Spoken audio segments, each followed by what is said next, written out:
When you take a look at Mars, you probably wouldn't think that it looks like a very nice place to live. It's dry, it's dusty, and there's practically no atmosphere.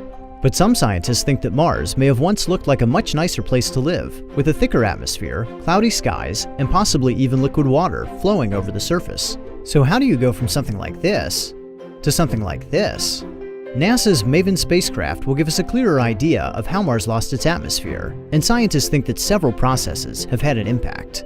One of these processes is called sputtering, where atoms are knocked away from the atmosphere due to impacts from energetic particles.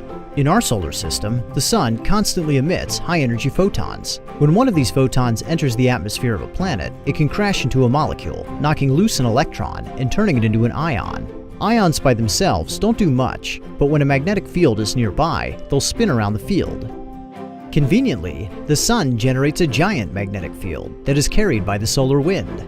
As the magnetic field sweeps past the planet, some ions will get carried away. Other ions, depending on where they form, won't get carried away but will hit the top of the atmosphere. These ions can then crash into other molecules and fling atoms everywhere like a cue ball in a game of pool. Some of these atoms can be knocked, or sputtered, into space, causing atmospheric loss. And over billions of years, this could have caused quite a bit of change, especially since the solar wind may have been more intense early in our solar system's history.